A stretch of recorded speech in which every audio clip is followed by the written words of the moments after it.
강남 한복판 번화한 거리의 중심에 자리 잡은 호스트바 클럽 아폴로는 화려함의 상징이었다. 천장을 수놓은 거대한 샹들리에가 반짝이는 빛을 뿌리고 벨벳 소파가 부드럽게 몸을 감싸는 그곳은 부유한 여성들의 은밀한 피난처였다. 윤미영은 50대 중반의 평범한 주부였다. 남편은 성공한 사업가로 집안은 부유했지만 그녀의 삶은 공허했다.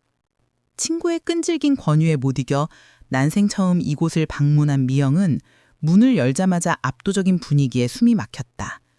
은은한 조명이 공간을 물들이고 고급 샴페인 잔에서 피어오르는 거품이 그녀의 시선을 사로잡았다. 하지만 그 화려함 속에서 그녀는 오히려 더 깊은 외로움을 느꼈다. 낯선 남자들이 웃으며 다가오는 모습, 과도한 향수 냄새, 그리고 웃음소리가 뒤섞인 소음이 그녀를 어색하게 만들었다. 발걸음이 무거워지며 왜 여기 왔을까라는 후회가 스멀스멀 피어올랐다. 미영은 소파에 앉아 샴페인을 한 모금 마시며 주변을 둘러보았다. 그녀의 손목에는 옛날 사고로 남은 희미한 흉터가 있었고 그 상처는 그녀의 삶을 상기시키는 상징이었다.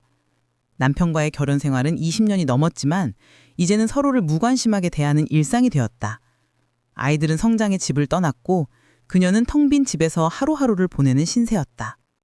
친구들은 그녀를 이곳으로 데려오며 새로운 자극이 필요해 라고 했지만 미영에게는 그저 불편한 모험이었다. 그때 그녀 곁에 한 남자가 앉았다. 차시우였다. 그는 호스트바에서 흔히 보는 과장된 매너나 노골적인 시선을 보이지 않았다. 대신 미영의 명품 가방이나 손목시계가 아닌 그녀의 손목 흉터를 보며 조용히 말했다. 고생 많이 하셨네요. 그 목소리는 짧지만 깊었고 진심이 느껴졌다. 미영은 순간 가슴이 철렁 내려앉았다. 오랜 세월 동안 누구도 그녀의 아픔을 인정해주지 않았는데 이 낯선 남자가 한마디로 그녀의 마음을 파고들었다. 그 말에 그녀는 숨이 막히듯 심장이 뛰었고 잊고 있던 인정받고 싶은 욕망이 깨어났다. 외로움과 공허 속에서 그 위로는 달콤한 유혹처럼 다가왔다. 시우의 눈빛은 부드러웠고 그의 손이 살짝 그녀의 팔을 스치자 전율이 일었다. 그날 밤 미영은 자신도 모르는 사이 시우의 미묘한 시선과 작은 배려에 마음을 열었다. 그는 그녀에게 샴페인을 따라주며 가벼운 이야기를 나누었고 그녀의 취향을 물으며 관심을 보였다. 샴페인 잔 속 거품처럼 사라지던 그녀의 차가운 마음은 그의 은근한 관심이라는 작은 불씨에 서서히 녹아내렸다. 집으로 돌아가는 길 미영은 그를 떠올리며 이상한 설렘을 느꼈다. 그것은 위험한 시작이었다. 그녀는 그날 이후로 클럽 아폴론을 다시 찾게 될 줄 몰랐다. 하지만 시우의 그 한마디가 그녀의 일상을 흔들기 시작했다. 매일 아침 눈을 뜰 때마다 그의 목소리가 머릿속에 맴돌았고 남편의 무관심이 더 선명하게 느껴졌다. 강남의 화려한 거리는 그녀에게 새로운 의미를 부여했다. 외로움의 무게가 조금 가벼워진 듯 했지만 그것은 착각의 시작이었다. 미영은 그날 이후로 자신의 감정을 분석해 보았다. 왜 그 한마디에 그렇게 흔들렸을까? 그녀의 삶은 안정적이었지만 감정적으로는 메마른 사막이었다. 시우는 그 사막에 한 방울의 물을 떨어뜨린 햄이었다. 그녀는 친구에게 그 이야기를 살짝 흘렸는데 친구는 웃으며 그냥 재미로 즐겨 라고 했다. 그러나 미영에게는 재미가 아니었다. 그것은 오랜 굶주림 끝에 만난 음식처럼 중독적이었다. 시우는 그날 이후로 미영을 철저하게 공략하기 시작했다. 그는 호스트바에서 만난 여성들을 공사 대상으로 분류했고 미영은 재산과 외로움의 정도를 고려해 최상의 타겟이었다. 낮에는 가게 밖에서도 그녀에게 안부 문자를 보냈다. 오늘 날씨가 좋네요. 누나, 산책이라도 하세요. 그런 사소한 메시지가 미영의 하루를 밝혀주었다. 그는 그녀가 좋아할 만한 꽃 사진을 찍어 보내고 그녀의 취향을 기억해 커피 추천까지 했다. 밤에는 잠 못 이루는 미영에게 전화를 걸어 다정한 목소리로 자장가를 불러주었다. 그의 목소리는 부드럽고 따뜻해서 미영은 그 안에서 위안을 찾았다. 누나 같은 분을 왜 외롭게 만들었을까? 그의 달콤한 속삭임은 미영의 마음속에 깊이 뿌리를 내렸다. 텅 빈 아파트에서 들려오는 남편의 무관심한 코골이 소리, 사라진 젊음의 그림자, 그리고 외로움과 상실감이 한꺼번에 밀려왔다. 미영은 20대 때의 자신을 떠올렸다. 그때는 사랑과 열정으로 가득했지만 이제는 그 모든 것이 먼 추억이었다. 시우는 그녀의 약점을 정확히 파악했다. 그는 모든 것을 계산했다. 그녀가 원하는 것은 인정받는 기분, 사랑받는 느낌, 그리고 자신을 다시 여자로 느끼게 하는 순간이라는 것을. 매 순간 그는 정교하게 설계된 주문처럼 그녀의 마음을 파고들었다. 몇 주가 지나면서 미영은 스스로도 의식하지 못한 채 시우에게 마음을 내주기 시작했다. 공허했던 일상 속 시우는 존재만으로 그녀의 욕망을 자극했다. 그는 데이트를 제안하며 그녀를 고급 레스토랑으로 데려갔고 그곳에서 그녀의 손을 잡고 눈을 맞추었다. 미영은 그 손길의 전율을 느꼈고 오랜만에 느껴보는 설렘이었다. 시우는 그녀의 이야기를 들어주며 공감을 보였고 그녀의 아픔을 공유했다. 누나는 정말 강한 사람이에요. 그런 말들이 미영의 마음을 녹였다. 시우의 공사는 체계적이었다. 그는 미영의 일상 패턴을 파악해 적절한 타이밍에 연락했다. 그녀가 쇼핑을 좋아한다는 걸 알자 함께 명품 매장을 돌며 조언을 해주었다. 미영은 그 과정에서 자신을 특별하게 느꼈고 남편이 주지 못한 안심을 시우에게서 받았다. 하지만 시우에게 미영은 단지 수단이었다. 그는 다른 여성들도 동시에 공략하며 미영을 가장 우선으로 두었다. 그녀의 재산 규모를 가늠하며 계획을 세웠다. 미영은 그런 속내를 모른 채 점점 더 깊은 심연으로 끌려들어갔다. 미영의 변화는 주변에서도 느껴졌다. 친구들은 그녀가 밝아졌다고 했지만 속으로는 걱정했다. 너무 빠르지 않아? 하지만 미영은 듣지 않았다. 시우의 유혹은 완벽했다. 그는 그녀의 감정을 조종하며 그녀를 의존적으로 만들었다. 매일 밤 전화로 끝나는 대화는 미영에게 필수적인 루틴이 되었다. 그녀는 시우 없이 하루를 상상할 수 없게 되었다. 어느 날 저녁, 시우는 미영을 자신의 조그만 아파트로 초대했다. 그는 눈물을 글썽이며 자신의 불우한 가정사를 고백했다. 어머니가 암으로 고생하시고 아버지는 도박 중독으로 빚을 져서 호스트바에서 일하는 건 어쩔 수 없어요. 그의 목소리는 떨렸고 눈가는 진심처럼 젖었다. 미영은 그 이야기를 들으며 가슴이 아팠다. 그녀는 시우를 안아주며 위로했다. 그 순간 시우는 그녀의 몸을 가까이 끌어당겼다. 누나, 당신만이 내 유일한 위안이야. 그의 입술이 미영의 목덜미를 스쳤다. 분위기는 급속도로 뜨거워졌다. 시우는 미영을 소파로 이끌며 키스를 시작했다. 그의 손은 그녀의 블라우스를 벗기며 가슴을 더듬었고 미영은 저항 없이 몸을 맡겼다. 시우야, 나 오랜만이야. 그녀의 목소리가 떨렸다. 시우는 그녀의 치마를 걷어 올리며 속옷을 벗겼다. 그는 무릎을 꿇고 그녀의 다리 사이로 얼굴을 파묻었다. 미영은 충격과 쾌감에 신음을 흘렸다. 시우의 털과여가 그녀의 음부를 핥으며 자극했다. 시우야, 너무 강해. 그는 노골적으로 그녀의 클리토리스를 빨아들이며 손가락을 삽입해 안을 휘저었다. 미영의 몸이 떨리며 절정에 달했다. 더 해줘!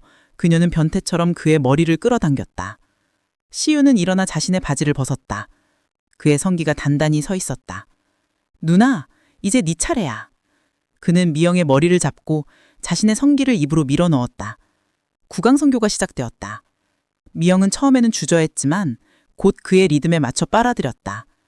시우는 그녀의 머리를 쥐고 깊숙이 밀어 넣으면 신음했다. 좋아 누나, 더 세게 빨아. 미영의 입안이 그의 정액으로 가득 찼다. 그는 그녀의 얼굴에 사정하며 만족스러운 미소를 지었다. 이게 우리만의 비밀이야. 미영은 그 행위에 중독된 것 같아 더 노골적인 행동을 요구했다. 시우는 그녀를 뒤집어 엉덩이를 때리며 변태적인 플레이를 이어갔다. 누나, 네 엉덩이가 너무 좋아. 그는 그녀의 항문을 손가락으로 자극하며 그녀를 절정으로 이끌었다.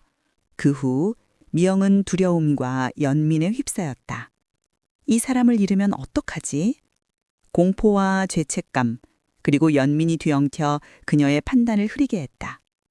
손가락은 자연스럽게 스마트폰을 잡았고 수천만 원의 비상금을 그의 계좌로 송금했다. 시우민 화장실 거울 앞에 서서 차가운 미소를 지었다. 거짓 눈물, 그리고 첫 번째 금전적 희생. 그는 이 단계를 공사의 첫 성공이라고 계산했다. 그날 이후 그는 점점 더 과감하게 미영의 마음과 재산을 동시에 목표로 삼았다. 미영은 그날의 성적 행위를 떠올리며 몸이 달아올랐다. 그것은 그녀에게 새로운 세계였다. 남편과의 섹스는 무미건조했지만 시오는 그녀를 야수처럼 다루었다. 그녀는 다음 만남을 기대하며 더 노골적인 판타지를 상상했다. 시오는 그런 그녀의 욕망을 이용해 더 많은 돈을 유도했다. 어머니 병원비가 더 필요해. 미영은 망설임 없이 송금했다. 누나, 보러 갈 때마다 낡은 차 때문에 위축돼요. 시우의 한숨 섞인 말에 미영은 남편 몰래 예금을 깨 제네시스 G90을 사줬다. 차를 받자 시우는 감격한 척 키스를 퍼부었고 미영은 그 안에서 행복을 느꼈다. 주변 친구들은 저놈 선수다, 정신 차려라 라며 경고했지만 미영의 귀에는 그것이 질투와 미움으로 들렸다. 그녀는 오히려 시우를 감싸며 친구들과 단절해 나갔다. 너희들은 이해 못해. 이제 미영의 세계는 시우를 중심으로 돌아갔다. 호화로운 술과 음식, 고급 샴페인, 그리고 과시를 위한 명품들. 시우는 그녀를 고급 호텔로 데려가 밤을 보냈고 그곳에서 그녀의 욕망을 자극했다. 하지만 시우에게 중요한 건 단순히 호화로움이 아니었다. 그것은 미영의 심리를 지배하고 그녀를 그의 계획 속으로 깊이 끌어들이는 도구였다. 미영은 아무것도 모른 채 그에게 완전히 사로잡혔다. 미영의 일상은 완전히 변했다. 그녀는 시우를 위해 화장을 하고 옷을 고르며 시간을 보냈다. 남편은 여전히 무관심했지만 그녀는 그 틈을 이용해 시우와의 만남을 늘렸다. 친구들의 경고는 점점 세졌지만 미영은 그는 진심이야 라고 믿었다. 시우는 그녀의 의심을 잠재우기 위해 더 세밀한 연기를 했다. 누나, 나 없이 못 살겠어. 그런 말들이 그녀를 안심시켰다. 시우의 계획은 착착 진행되었다. 그는 미영의 재산 목록을 파악하며 다음 타겟을 정했다. 미영은 그의 선물 요구에 응하며 자신의 삶이 충만해졌다고 느꼈다. 하지만 주변의 시선은 점점 차가워졌다. 자녀들도 어머니의 변화를 이상하게 여겼지만 미영은 숨겼다. 시우는 결단타를 계획했다. 그는 미영과 함께 있을 때 일부러 호스트바 동료에게 전화를 걸며 손님과 같이 있으니 연락하지 마 라며 퉁명스럽게 끊었다. 그리고 미영에게 말했다. 난 누나만 있으면 돼. 이런 시선들 없는 우리만의 공간이 있었으면 좋겠다.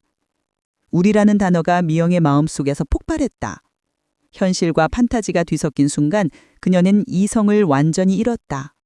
그날 밤 시우는 미영을 자신의 방으로 데려갔다. 여기서 우리만의 시간을 가져보자.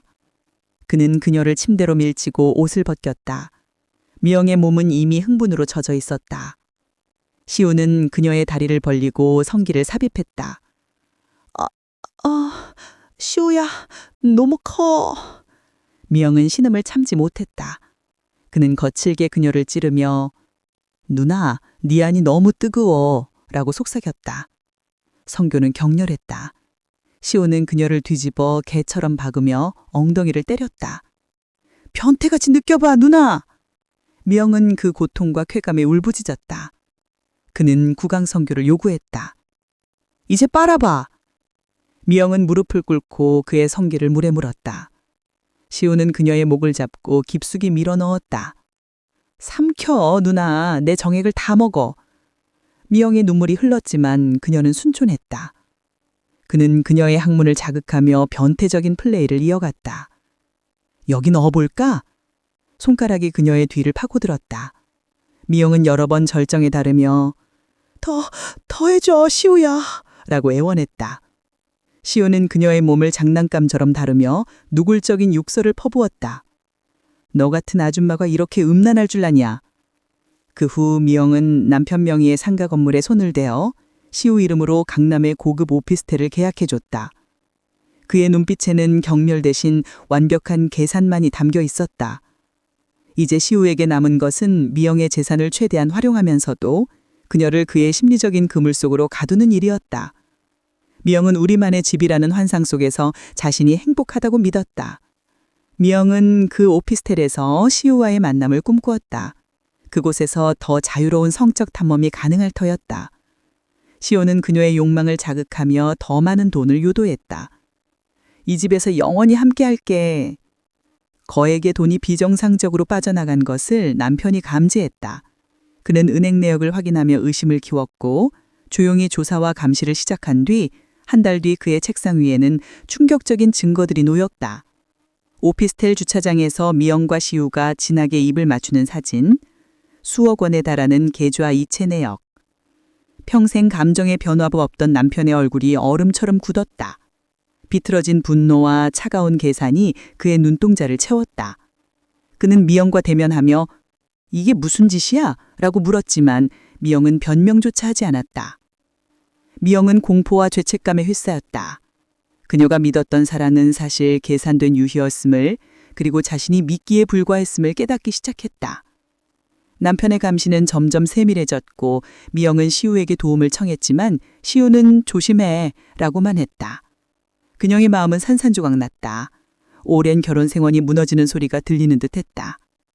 남편은 사설 탐정을 고용해 더 많은 증거를 모았다. 미영의 모든 휴대폰 통화 기록, 의치 추적, 심지어 호텔 CCTV까지 모든 것이 드러났다. 미영은 집에서 쫓겨날까 두려워하며 밤을 새웠다.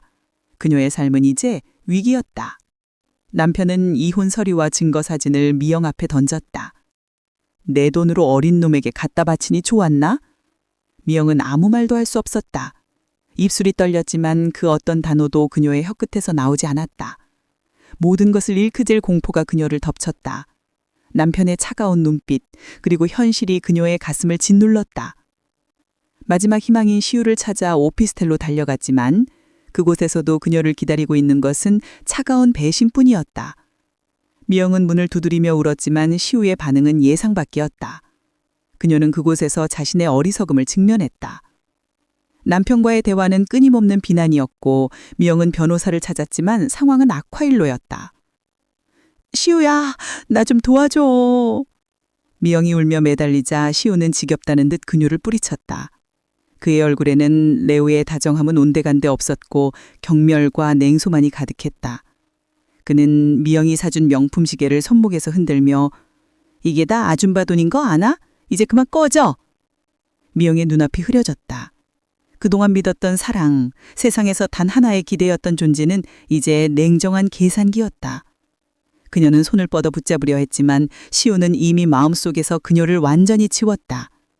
그는 문을 닫으며 다른 여자 찾아봐 라고 비웃었다. 미영은 그 자리에 주저앉아 울었다. 시우의 진짜 모습은 잔인했다.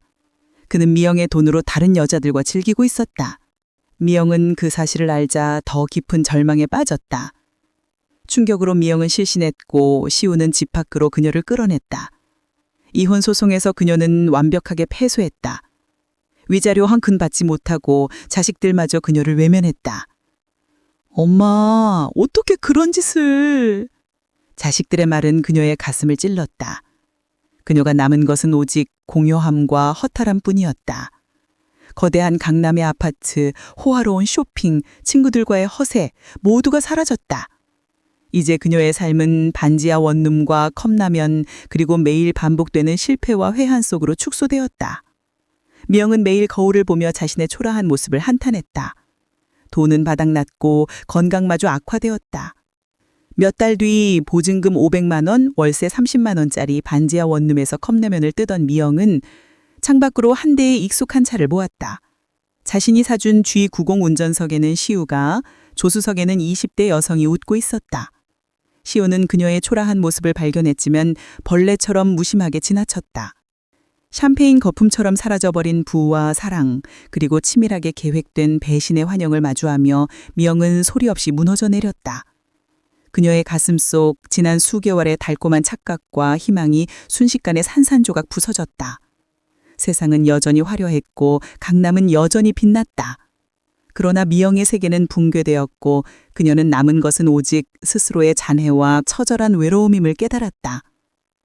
미영은 그 후로 재기하려 애썼지만 실패했다. 그녀의 이야기는 강남의 어두운 면을 상기시키는 경고였다. 외로움은 때때로 가장 위험한 유혹을 불러들인다.